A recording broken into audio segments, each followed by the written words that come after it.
말씀 봉독하여 드립니다. 말씀은 오늘 말씀의 제목은 부끄러워하지 말라라는 제목으로 로마서 1장 16절에서 17절의 말씀입니다. 로마서 1장 16절에서 17절입니다. 내가 복음을 부끄러워하지 아니하노니 이 복음은 모든 믿는 자에게 구원을 주시는 하나님의 능력이 됨이라. 먼저는 유대인에게요 그리고 헬라인에게로다. 복음에는 하나님의 의가 나타나서 믿음으로 믿음에 이르게 하나니 기록된 바 오직 의인은 믿음으로 말미암아 살리라 함과 같으니라. 아멘. 오늘 말씀의 제목은 부끄러워하지 말라라는 겁니다. 여러분들 부끄러운 사건이 있습니까? 기억나는 사건이 많이 있지만 그래도 생각나는 사건이 하나 있습니다. 15년쯤 전도사 때에 어떤 학생이 찾아왔습니다. 어린 학생이에요. 전도사님이면 뭐 하는 분입니까? 전도사님이면 전도해야 하지 않습니까? 이 말이 저에게는 지금도 귓가에 항상 들려옵니다. 그때 굉장히 부끄러웠습니다. 전도사면 전도해야지. 이 말이 그때 지금도 15년 전의 사건이지만 지금도 저에게는 부끄러운 사건 중에 하나입니다. 또 하나는 고등학교 때였던 것 같습니다. 화이트데이인데 어떤 자매가 저에게 찾아와서 사탕을 주었습니다.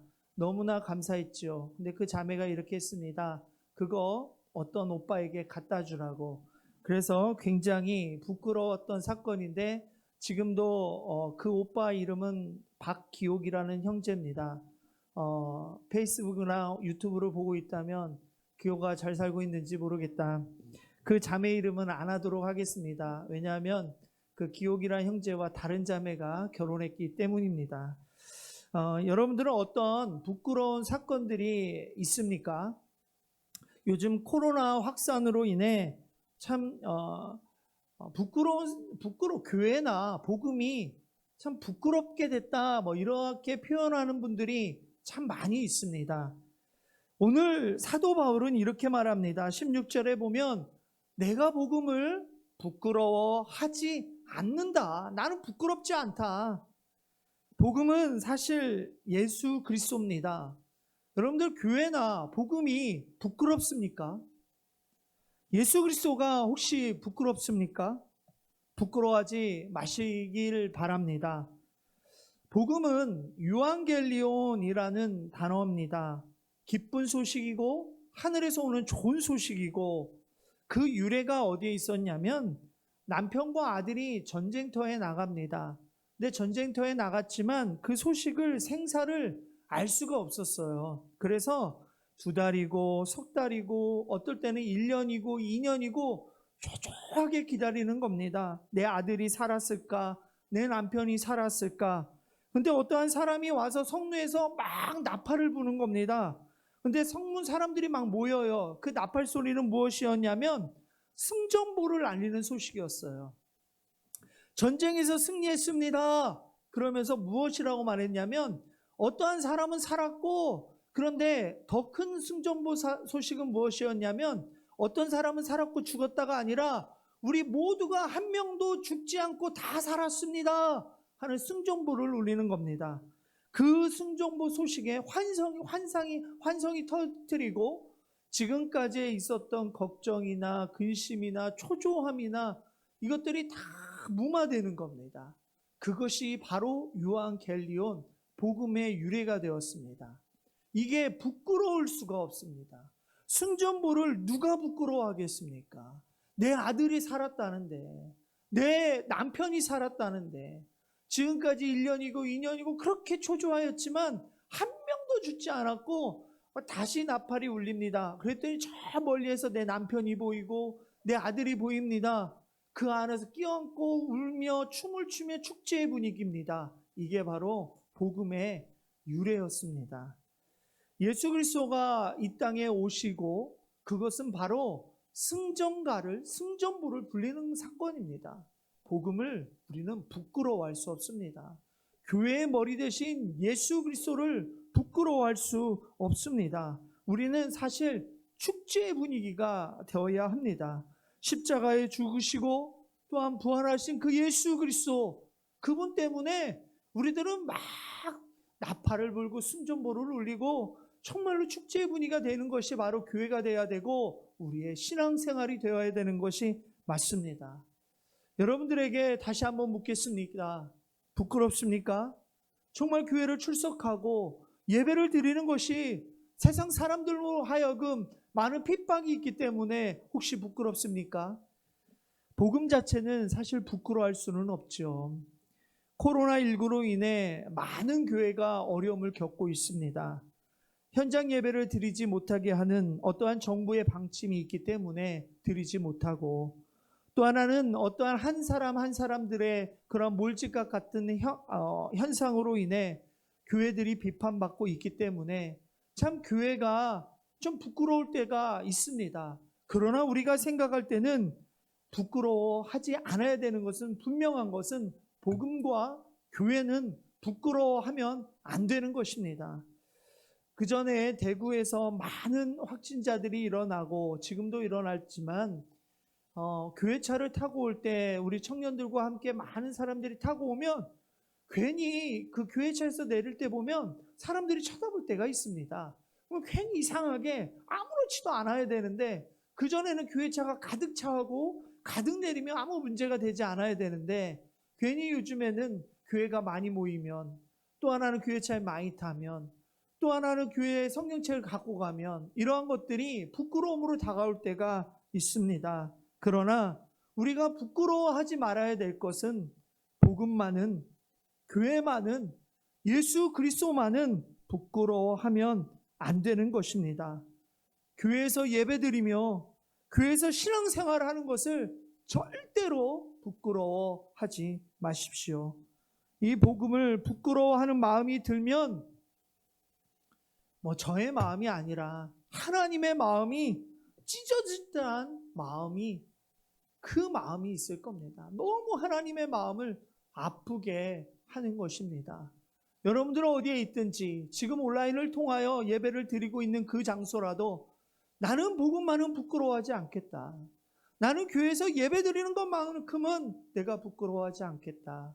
저번 주에는 어떠한 교회를 오는데, 저저번 주죠. 교회를 오는데 어떠한 노인 신사분이 마스크랑 모든 걸 다 하고 성경책을 딱 옆에 끼고 오시는 그런 모습을 보았습니다. 부끄러워하지 않는 겁니다. 내가 하나님 앞에 예배 드리는데 내가 하나님 앞에 나가 복음을 부끄러워하지 않냐는 그러한 한 사람이 되어야 하는 것입니다. 복음은 예수 그리스도십니다. 복음의 완성은 십자가와 부활입니다. 로마 사람의 시각으로는요, 사실 십자가가 참 부끄러웠습니다. 로마 사람들은 십자가를 지지 않았습니다. 왜냐하면 로마 사람들의 시선으로는 십자가의 처형은 굉장히 잔인한 거였고, 그들의 생각하는 십자가는 로마 황제의 기록에 보면은 식사할 때는 절대로 십자가 이야기 자체도 안 했다라는 겁니다. 왜냐하면 그 십자가가 그만큼 멀리하고 싶었고 부끄러웠던 사건이었고 끔찍하고 처참하고 비굴하고 부끄러웠기 때문에 그것은 그냥 로마 사람으로서는 할 수 없는 짓이라고 하기 때문에 식사 시간에도 어느 사건 속에서도 십자가를 이야기하고 싶지 않았다라는 것입니다. 예수님은 그러면 그런 상황 속에서 십자가가 부끄러웠을까요? 십자가를 지심을 부끄러워하지 아니하셨다. 히브리서 12장 2절의 말씀에 이렇게 말씀을 하고 있습니다. 그는 그 앞에 있는 기쁨을 위하여 십자가를 참으사 부끄러움을 개의치 아니하시더니 하나님 보좌 우편에 앉으셨다. 하나님께서는, 예수 그리스도께서는 십자가를, 그 십자가의 사건을 부끄러움을 개의치 아니하셨다라는 거예요. 많은 사람들이 십자가를 볼 때에 부끄러웠습니다. 로마 사람만 부끄러웠던 것이 아니고 그 주변에 있던 많은 사람들, 또한 유대인들조차도 옷을 다 벗어야 했고, 또 하나는 그 많은 모욕과 치욕을 당해야 한 모든 상황 속에서 부끄러울 수밖에 없지만, 예수 그리스도께서는 나를 위하여, 또 하나는 우리 교회를 위하여, 참목자 교회를 위하여, 지금 온라인에 말씀을 듣고 있는 많은 하나님의 사람들을 위하여 하나님께서는 예수 그리스도를 보내시고, 예수 그리스도를 통하여 십자가를 지실 때에 예수 그리스도께서 십자가를 부끄러움을 개의치 아니하셨다라는 것입니다.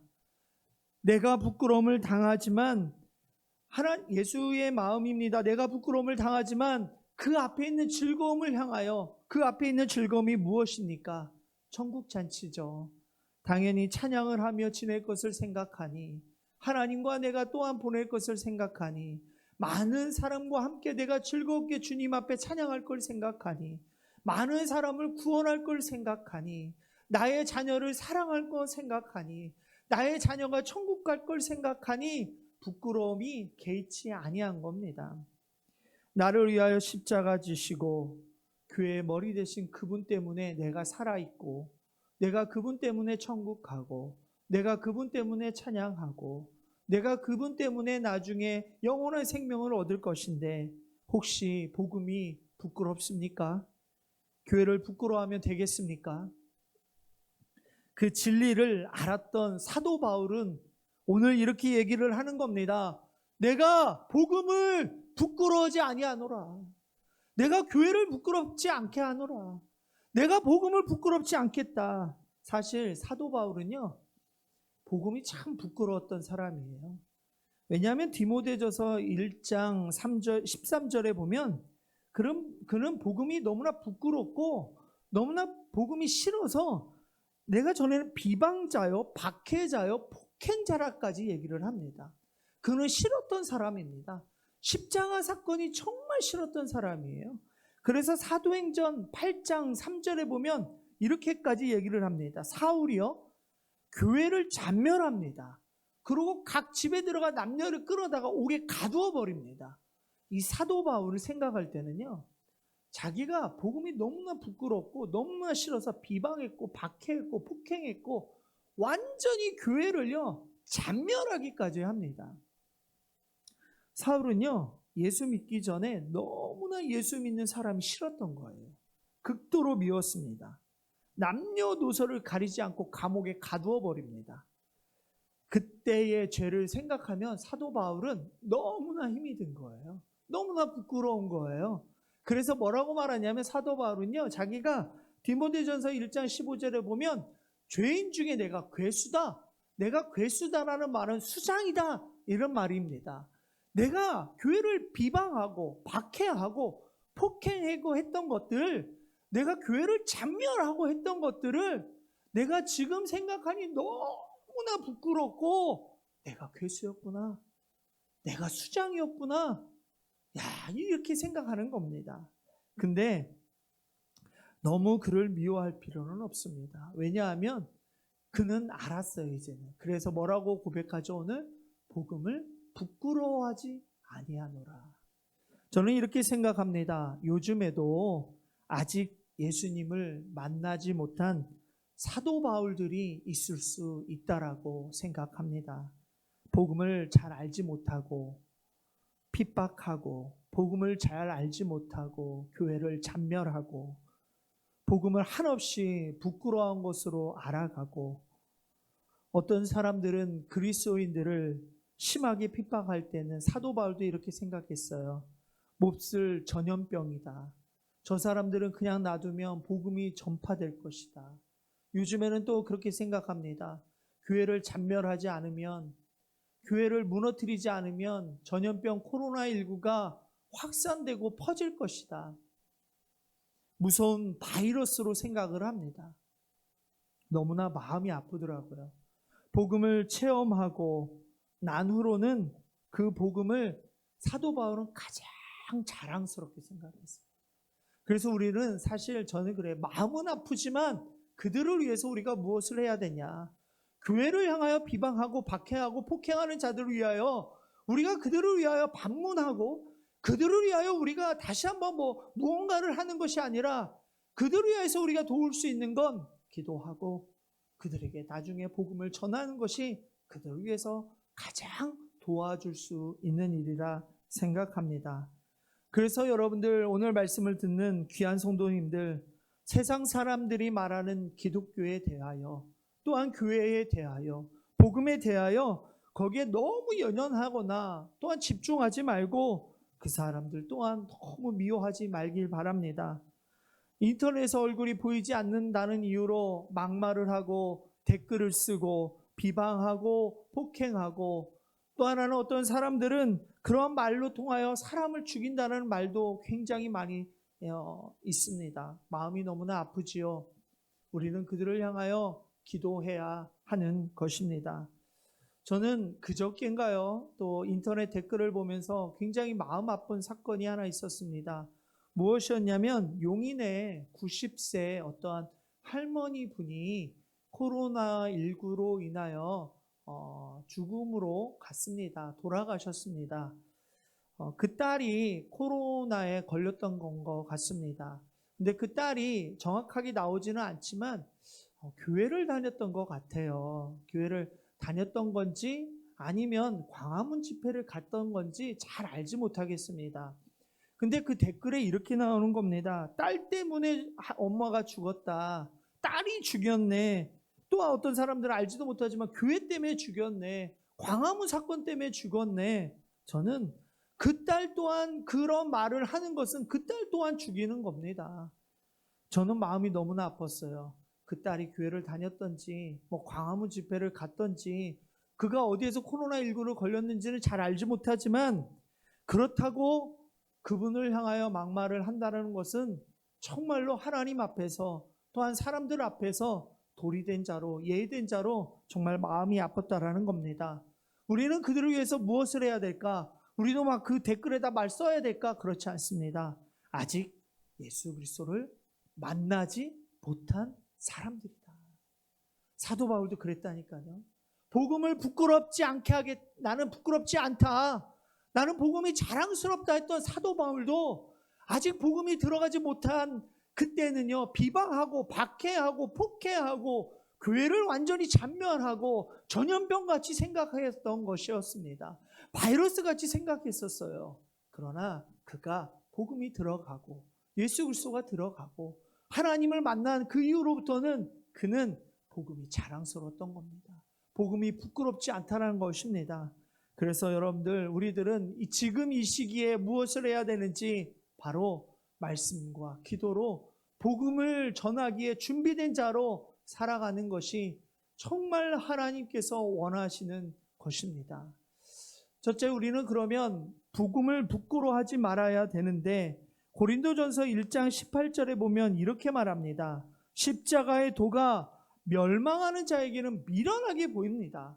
왜 너희들은 자꾸 교회 가서 예배 드리려고 하고 왜 너희들은 온라인을 통하여서라도 예배를 보려고 하느냐?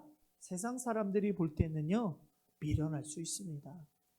그러나 구원을 받는 우리에게는요, 이 예배드림이, 이 온라인을 통하여 찬양함이, 하나님께 높여드림이 우리는 하나님의 능력이 된다라는 것입니다. 근데 그 하나님의 능력을 제대로 알기 위하여서는 오늘 본문의 말씀처럼 복음을 부끄러워하지 않는 사람이 되어야 되는데 하나님의 능력은 어떠한 능력이 있느냐? 첫 번째, 나를 살리시는 주님의 능력이 있다라는 겁니다. 나를 살리시는 주님의 능력을 나는 부끄러워할 수 없습니다. 부끄러워하지 않으려면 내 과거의 삶이 어땠는지 과거를 향한 하나님의 엄청난 선고가 있었습니다. 그 선고가 무엇이었냐면 에베소서 2장 1절의 말씀입니다. 그는 허물과 죄로 죽었던 너희를 살리셨도다. 여기에 다 들어가 있습니다. 우리는 죄로 죽었었다라는 겁니다.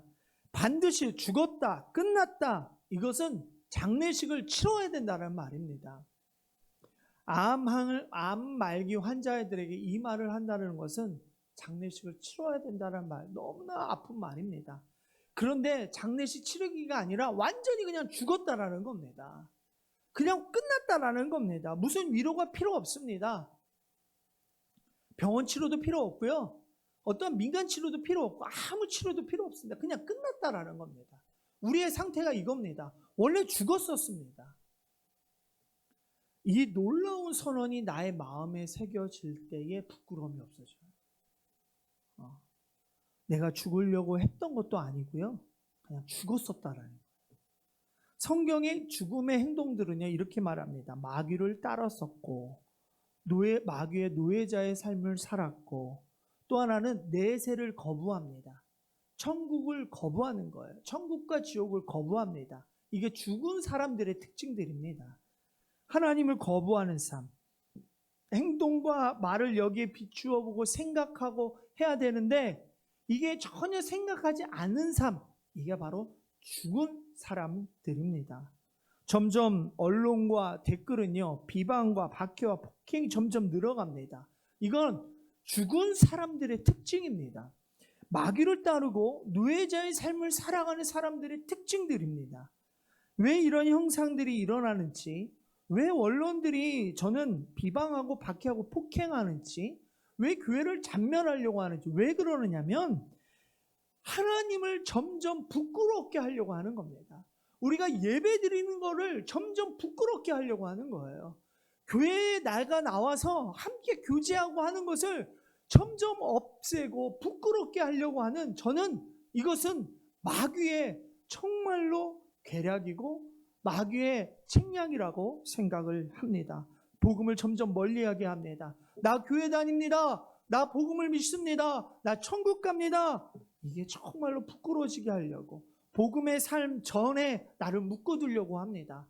복음을 받았던 나는 자유롭게 된 하나님의 영인데, 하나님의 사람인데 복음 전의 삶으로 묶어놓으려고 해요.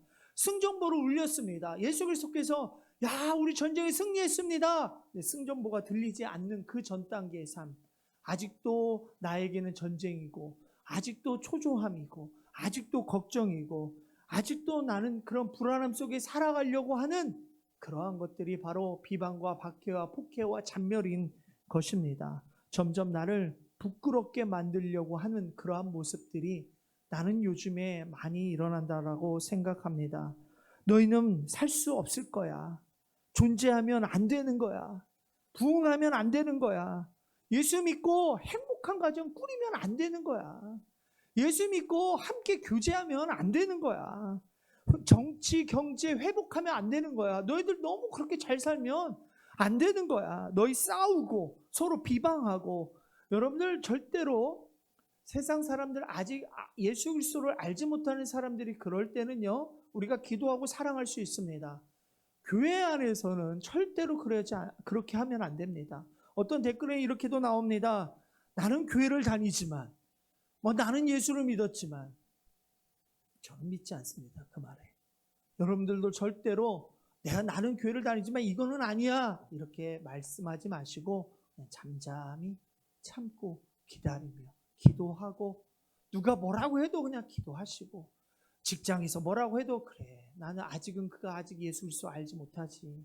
또한 어떤 사람들이 교회 다니는데 그래, 얘는 왜 아직 알지 못해, 이런 마음이야지. 그들을 향해서 같이 싸우면 안 됩니다. 하나님께서 죽었던 우리를 이제는 무엇이라고 말하냐면 살리셨다라고 얘기를 합니다. 허물과 죽은 우리는 에베소서 1장 5절에 보면 그리스도와 함께 살리셨다라고 말을 합니다. 우리는 죽었습니다. 하나님은 우리를 살리셨습니다. 이 한마디에 우리는 부끄러워하지 않을 수밖에 없어요. 부끄러워할 수가 없는 겁니다. 이 사도 바울은 그거를 깨달았어요. 나는 죽었지만 예수 그리스도로 말미암아 함께 살리심을 얻었다. 이것 때문에 복음을 부끄러워할 수 없었다라는 겁니다. 죽어있는 자들로 살아가지 마시고요. 복음을 부끄러워하지 마시고요. 비방, 박해, 폭행하지 마시고요. 날 살리신 그 주님을 찬양하며 예배함이 당당함이 되시는 귀한 성도님들이 되시기를 축원합니다. 또 하나는요, 복음, 예수 그리스도, 구원, 교회, 부끄러워할 수 없습니다. 두 번째, 왜냐? 질병과 환경에서도 능력을 베풀어 주신 주님이 계시기에 우리는 부끄러워할 수 없습니다. 성경에는요, 재난이나 어떠한 불행에서 건지심을 얻는다는 것도 구원이라고 얘기를 합니다. 그러니까 질병이나 환경에서 내가 건지심을 받았다, 이것도 구원이라 얘기를 해요. 시편 34편 6절에 보면 이렇게 말합니다. 이 공고한 자가 부르짖음에 여호와께서 들으시고 그의 모든 환난에서 구원하셨도다. 문재인 대통령이 종교인 간담회를 통해 이런 얘기를 했습니다. 그대로입니다. 바이러스는 종교나 신앙을 가리지 않는다. 밀접하게 접촉하면 감염되고 마스크를 쓰지 않으면 감염되는 그 지에 아무도 예외가 되지 못한다. 저는 이 말에 충분히 동의합니다. 교회 다니는 사람 왜 코로나 걸리냐? 걸릴 수 있다. 걸릴 수 있다.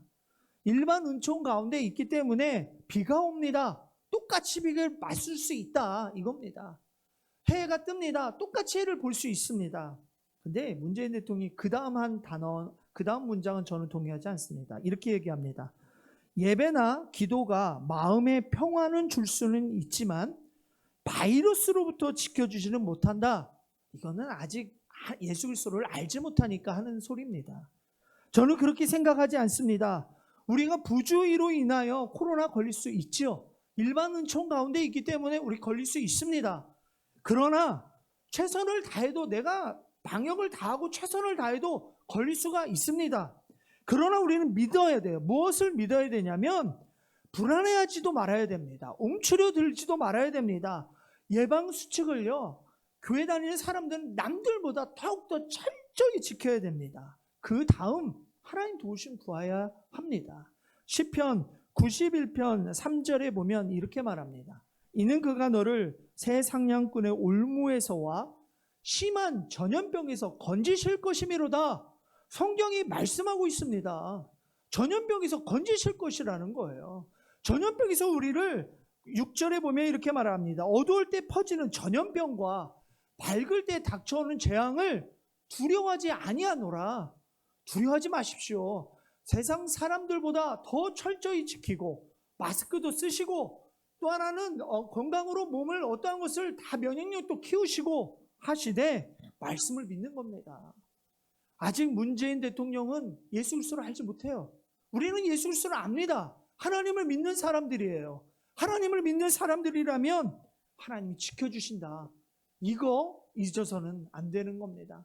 세상 사람들과 똑같이 교회를 다니면서도 하나님을 믿으면서도 전염병은 똑같은 거야. 그냥 하나님하고는 전혀 상관없는 거야. 이렇게 얘기하는 것은 아직 하나님을 잘 모르는 겁니다. 성경이 말하는 대로 그냥 그대로 믿는 겁니다. 하나님이 지켜주신다고 하니까, 하나님이 보호해 주신다고 하니까, 아무리 그 전염병이 막 떨어져도 하나님께서 날 지켜주신다는데, 그러면 내 복음이 부끄럽지 않다라는 겁니다. 저는 이렇게 또한 생각합니다. 코로나19 바이러스는 하나님이 개입하셔야 해결되는 겁니다. 그러면 하나님이 개입하시면 문제는 끝이 나고요. 하나님이 개입하시면 하루아침에 상황이 달라지기도 하고 종료되기도 하는 것이 바로 하나님이 개입하셔야 하는 것입니다. 그러므로 우리가 할 일은 무엇이냐? 지금 하나님의 얼굴을 구하고 하나님의 때를 기다리고 하나님의 도우심을 갈망하며 살아가는 것입니다. 여러분들의 환경 속에서도 하나님께서도 함께하여 주시고 하나님이 개입하여 주시면 그 상황이 하루아침에 전환되는 거예요. 하루아침입니다. 왜 자꾸 이렇게 해서 내후년이 아니라 하루아침입니다. 병이 치료받는 것도 구원이라고 얘기를 합니다. 여러 차례가 나타납니다. 특히 마태복음 9장 22절에 보면 예수께서 돌이켜 그를 보시며 이르시되 딸아 안심하라 안심하라 내 믿음이 너를 구원하였다 하시니 여자가 그 즉시 구원을 받으리라 라는 말을 합니다. 예수님께서 길을 가고 있었습니다. 12해 동안 혈루증을 앓은 여인이 예수님이면 된다라는 마음으로 그 겉 옷자락을 딱 잡는 순간에 예수님이 돌아서면서 이렇게 말씀하시는 거예요. 안심하라, 안심하라. 너를 구하여라 했다. 그 즉시 하나님이 개입하시면 문제는 끝나는 거예요. 하나님이 개입하시면 오늘 상황이 내일까지 가지 않습니다. 오늘 아침의 상황이 내일 아침에, 오늘 저녁에 바꿀 수 있는 것이 바로 하나님이 개입하시면 끝나는 겁니다. 복음의 능력은요, 육신의 질고 병의 치료, 전염병, 코로나, 어떠한 병도 하나님께서 즉시 지금 말씀하시면 낫는 겁니다. 여러분들 환경 가운데 계신 분, 어려운 환경 가운데 계신 분, 혹시 말씀을 통하여 온라인 통하여 많은 말씀을 듣는 분들 속에 내 병이 있거나 질고가 있다면 하나님 나를 개입하여 주십시오. 나는 하나님을 믿습니다. 나는 하나님을 의지합니다. 나는 하나님이 살아계심을 믿습니다. 하나님 그냥 즉시입니다. 그 말 안에 복음을 부끄러워하지 마십시오. 구원을 부끄러워하지 마십시오. 하나님께 기도하고 하나님께 의탁하고 하나님께 매달리고 기도하시고 예배하시는 귀한 성도님들이 되기를 축원합니다. 마지막 이사야 53장 5절에 보면 그가 채찍에 맞음으로 우리는 나음을 받았도다. 하나님이 십자가의 그 부끄러움을 개의치 아니하셨기 때문에 우리들의 환경도, 우리들의 병도, 우리들의 질고도 하나님께서 개입하시면 끝나는 겁니다. 이것을 믿으시길 바랍니다. 세 번째는요, 전도하는 것을 부끄러워하면 안 됩니다. 참 요즘에 복음이 많이 막혔다라고 얘기를 합니다. 교회 다니지만 또 하나는 얘가 예수 그리스도를 믿지만 어떻게 전도를 해야 될지 참 막막한 시대가 코로나19의 시대입니다. 그러나 디모데후서 1장 8절에 보면 이렇게 말합니다. 그러므로 너는 내가 우리 주를 증언함과 또는 주를 위하여 갇힌 자 된 나를 부끄러워하지 말고 오직 하나님의 능력을 따라 복음과 함께 고난을 받으라 라고 말씀을 합니다. 이게 무슨 말이냐면 사도 바울이 감옥에 갇혔습니다. 복음을 막 전하다가 움짝달싹할 수 없는 공간에 있었습니다. 지금의 교회 상태라 말할 수 있습니다. 사도 바울이 갇힌 것 때문에 동역자들이 다 떠납니다. 환경이 안 좋으니 교회를 떠납니다. 또 하나는 현장 예배를 안 드리니 믿음이 연약한 자들이 교회를 멀리하고 떠나고 돌아오지 않습니다. 죽음에 직면했습니다. 사도 바울이. 그러니 교회를 떠납니다. 복음을 증거하는 사도조차도 저런데, 복음을 증거하는 사도조차도 감옥에 갇혀 있는데, 어느 교회는 목사님이 아픕니다. 병에 걸립니다. 에이, 목사님도 아픈 것도 고치지 않는데 죽습니다. 에이, 목사님도 죽는데, 그러면서 교회를 떠납니다. 교회를 위한다면, 하나님이 살아계신다면 교회에 헌신된 사람들은 잘 되어야 되지 않을까? 교회의 목자 목녀라면 하나님께서 더욱더 복 주시고 더욱더 건강하고 더욱더 나를 정말로 하나님 안에서 잘 살게 해주시지 않아야 될까? 다른 사람들도 보고 있는데 복 받는다면서, 교회 다니면 코로나 안 걸린다면서, 교회 다니면 승진한다고 하면서. 사도 바울은 그러한 사람들 때문에 예배를 떠나고 사도 바울을 떠나고 할 때에 좀 디모데가 좀 걱정이 되었어요. 사도 바울의 제자라고 얘기를 한다면 디모데가 있거든요. 근데 디모데가 걱정된 거예요. 그래서 그 디모데에게 오늘 야기한 말씀이 디모데후서 1장 8절입니다. 야, 너 정말 부끄러워하지 마라. 내가 여기에 갇혀 있지만 부끄러워하지 마라. 우리는 복음과 함께 고난을 받는 자다. 우리가 복음을 부끄러워할 필요 없다 라고 얘기를 하는 겁니다. 복음 자체가 약해지는 것이 아니라는 겁니다. 교회를 아무리 잔멸하고 비방하고 박해하고 폭행할지라도 이 복음이 약해지지는 않는다라는 겁니다. 그러기에 사도 바울이 자신이 갇혀 있지만 나를 부끄러워하지 말라라고 말씀을 합니다. 복음을 부끄러워하지 말고 자랑하라라고 말씀을 합니다.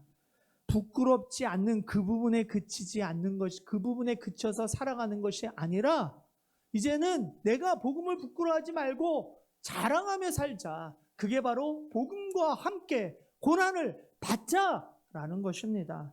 나는 예수를 자랑하겠다. 우리의 능력이 되게 하시는 그분을 나는 바라보겠다. 우리가 복음 증거할 때 우리의 환경 때문에, 우리의 어떠한 배경 때문에, 우리의 막 교회 때문에 손가락질 당하고요. 또 하나는 어떤 때는요, 내 처지가 어렵고 힘들고 하기 때문에 너 그런 환경 속에서도 복음 전해? 내 처지와 어려운 환경으로 인하여 부끄러워하지 마십시오. 신앙에 그러한 어떠한 프라이드를 지키는 겁니다. 내가 정말 신앙의 자존심을 지키는 거예요. 바울은 정말 그 위대한 자부심이 있는 거잖아요. 나는 복음을 부끄러워하지 않겠다. 나는 교회를 부끄러워하지 않겠다. 그 신앙심이 이것만은 놓치지 않는 겁니다. 우리도 이것만은 놓치지 않아야 하는 것입니다. 복음을 자랑스럽게 생각하십시오. 내가 교회 다니는 것을 자랑스럽게 생각하십시오. 내가 예배하고 있음을 자랑스럽게 생각하십시오. 갈라디아서 6장 14절에 보면 그러나 내게는 우리 주 예수 그리스도 십자가 외에는 결코 자랑할 것이 없다. 다 없고 다 무너져도 세상이 우리를 향해 비아냥거려도 그분만이 진정한 복이시고요. 생명이시라고 외칠 수 있어야 하는 것입니다.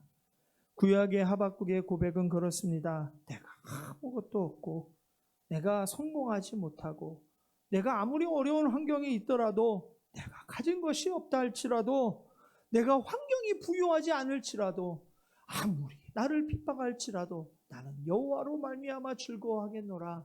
이게 바로 또한 하박국의 고백이었습니다. 사도 바울의 고백과 일맥상통합니다. 십자가 외에는 내가 결코 자랑할 것이 없다. 내가 예수 그리스도 때문에 살만 난다. 복음 때문에 살만 난다. 내가 없고 가난하고 실패하고 병들었어도 아버지 그 믿는 것으로 말미암아 내가 행복하다. 세상 모든 것과 내가 바꿀 수 없다. 이게 바로 복음을 부끄러워하지 말고 살아가는 하나님의 사람들이 해야 할 일들입니다. 환경 때문에 복음이 주눅들어서는 안 됩니다. 환경 때문에 복음이 제한당해서도 안 됩니다. 복음을 자랑하십시오. 내가 현재 그리스도인인 것을 자랑하십시오. 하나님이 주신 직분을 자랑하십시오. 나는 목사다. 나는 목자다. 나는 장로다. 나는 찬양대원이다. 자랑하십시오. 가볍게 이야기하고 함부로 이야기하지 말고 나는 교회에 다니는 사람이다. 자랑하십시오. 내가 헬라 사람들은 지혜를 자랑했습니다. 로마 사람들은요 힘을 자랑했습니다. 그러나 사도 바울은 나는 복음을 부끄러워하지 않고 십자가를 자랑했듯이 우리 예수 그리스도를 믿는 사람들은 십자가를 자랑하는 것입니다. 담대하게 자랑하십시오. 신앙은요 절대 고백입니다. 절대 자랑입니다. 마가복음 8장 38절에 보면 이렇게 말합니다. 누구든지 이 음란하고 죄 많은 세대에서 나와 내 말을 부끄러워하면 인자도 아버지의 영광으로 거룩한 천사들과 함께 올 때에 마지막 때에 내가 그 사람 부끄러워하겠다. 예수 그리스도 부끄러워하지 마십시오. 복음 부끄러워하지 마십시오. 교회 다니는 거 부끄러워하지 마십시오. 또 이렇게 말합니다. 마태복음 10장 33절에 보면 누구든지 사람 앞에서 나를 부인하면 나도 하늘에 계신 내 아버지 앞에서 그를 부인하리라. 부인하지 마십시오. 당당히 말하십시오. 나는 교회 간다. 나는 예배 드린다. 나는 예수 믿습니다. 나는 복음을 부끄러워하지 않습니다. 나는 예수 그리스도 십자가를 자랑합니다. 나 박재민은 예수 그리스도를 믿습니다. 나 박재민은 참목자교회 목사입니다. 나 누구는 참목자교회 목자입니다. 나 누구는 참목자교회 찬양 부장입니다. 자랑스럽게 이야기하십시오. 나는 오늘도 예배 보러 갑니다. 나는 오늘도 십자가를 자랑합니다. 나는 오늘도 죽어도 천국 갑니다. 자랑하며 살아가는 겁니다. 결론입니다. 가장 큰 능력이 무엇일까? 소나무를 막 흔들어 뿌리채 뽑고 방언 기도를 하고 질병이 치료되고 뭐 이런 것이 정말 큰 능력일까? 그러지 않습니다. 강단에서 막 손짓 한번 하면 사람들이 막 넘어집니다. 이게 능력일까요? 우리가 정말로 진정한 가장 큰 능력, 이 시대의 가장 큰 능력은요, 복음을 부끄러워하지 않는 것입니다. 복음을 부끄러워하지 않는 것, 그것이 여러분들의 능력 되길 바랍니다. 그것이 진정한 능력입니다. 진정한 능력은 복음, 진정한 능력은 십자가, 진정한 능력은 오직 예수 그리스도를 부끄러워하지 않는 겁니다. 진정한 능력은 교회를 부끄러워하지 않는 겁니다. 진정한 능력은 신령과 진정으로 예배드리는 것을 부끄러워하지 않는 것이 진정한 능력입니다. 그 능력대로 복음을 부끄러워하지 말며 살아가는 귀한 성도님들이 되기를 축원합니다. 기도하겠습니다. 하나님, 우리에게는 소원이 있습니다. 예배를 예배되게 하시고 교회를 교회되게 하여 주시옵소서. 하나님, 복음이 부끄러워하지 않을 하나님의 사람들 되게 하여 주시옵소서. 하나님이 코로나19 개입하시고 교회에 더욱 개입하셔서 하루아침에 모든 것이 하나님의 마음에 흡족한 대로 바꿔지게 하여 주시옵소서. 예수 그리스도의 이름으로 기도하옵나이다. 아멘.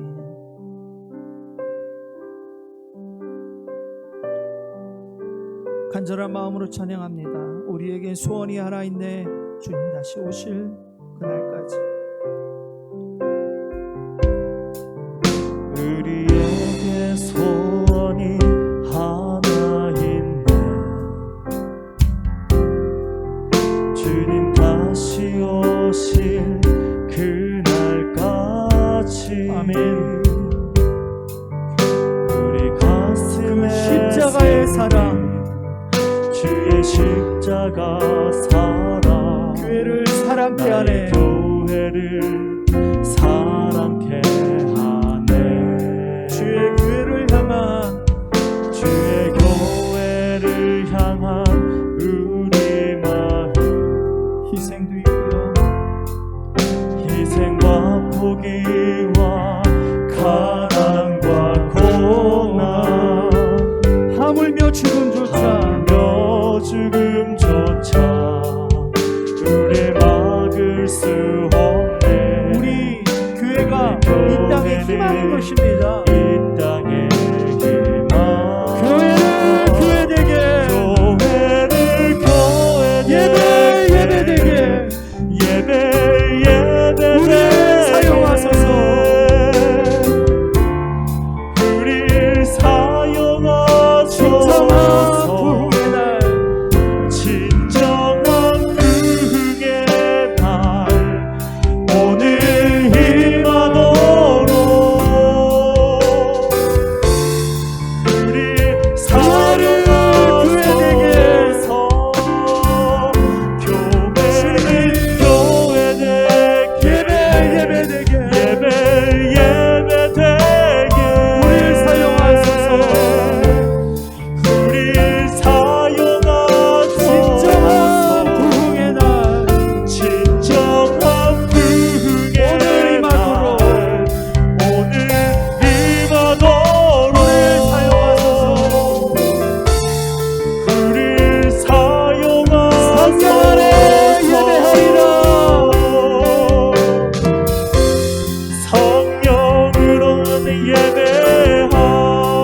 위해서 기도하도록 합니다.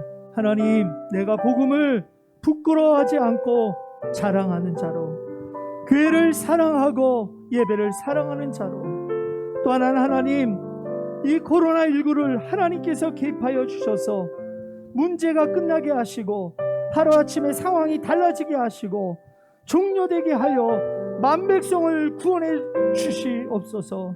또 하나는 그가 너를 사냥꾼의 울무에서와 심한 전염병에서 건지실 것임이라. 어두울 때 퍼지는 전염병과 밝을 때 닥쳐오는 재앙을 두려워하지 아니하리로다. 하나님, 전염병에서 건지실 걸 믿습니다. 하나님, 깨끗이 우리를 환경에서 낫게 하실 걸 믿습니다. 이 세 가지를 놓고 우리 한번 기도하도록 하겠습니다. 기도합니다. 하나님 아버지, 내가 복음을 부끄러워하지 않습니다. 내가 하나님 아버지 복음을 부끄러워하지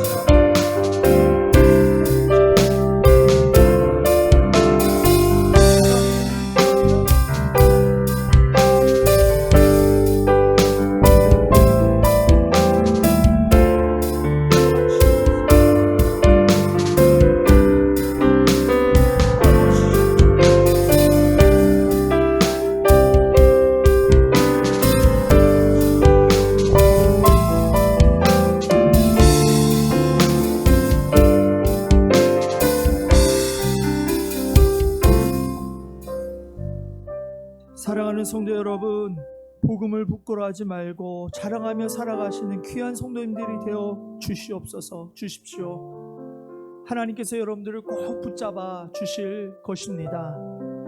이 시간에 제가 성도님들을 위해서 한번 기도하겠습니다. 하나님, 우리 귀한 성도님들 코로나19 하나님께서 개입하여 주시옵소서. 문제가 끝나게 하여 주시옵소서. 하루아침에 상황이 달라지게 하여 주시옵소서. 만백성을 구원해 주시옵소서. 또한 하나님, 어려운 속에 있는 귀한 또한 하나님의 사랑스러운 자녀들, 사랑스러운 하나님의 백성들, 어떤 하나님 질병 속에, 어떤 하나님 그런 환경 속에, 어떠한 사업 속에 어려움이 있습니까? 하나님, 이 시간 개입하여 주시옵소서. 이 시간 하나님 간절히 원하는 귀한 성도님들의 마음속에 각 가정 속에 찾아가 주시고 각 가정 사업장 속에 찾아가 주셔서 하나님께서 일하심으로, 하나님께서 구원하여 주심으로 하나님의 능력을 받을 수 있는 귀한 성도님들 되게 하여 주시옵소서. 또한 하나님, 사냥꾼 올무에서와 심한 전염병에서 건지신다고 하신 주님을 믿습니다. 내가 그 말씀을 믿습니다. 전염병과 밝을 때 닥쳐오는 재앙을 내가 두려워하지 않는 것을 믿습니다. 하나님, 우리 귀한 성도들 하나님께서 보혈의 피를 입혀주심으로 말미암아 하나님 아버지, 이 전염병에서 구원하여 주시고 걸리지 않게 하여 주시고 진정으로 하나님 복음을 부끄러워하지 아니하고 하나님의 능력을 자랑하며 살아가는 귀한 성도님들 되게 하여 주시옵소서. 이제는 우리 주 예수 그리스도의 은혜와 하나님 아버지의 극진하신 사랑과 성령님의 감화감동으로 충만케 하신 은혜가 우리를 위해 부끄러움을 개의치 아니하시고 십자가를 지신 예수 그리스도를 바라보며 우리 또한 복음을 부끄러워하지 아니하고 복음을 자랑하며 살아가길 원하는 모든 성도님들 머리 위에 영원토록 함께 있을지어다.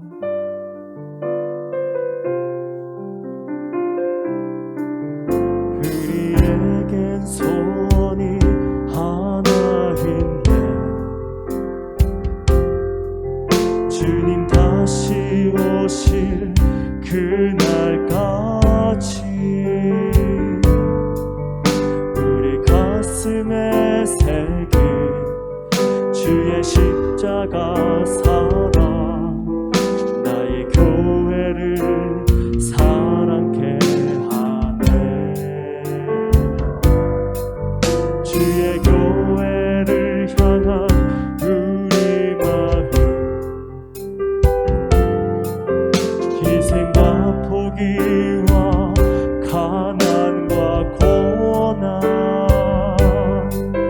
하물며 죽음조차 수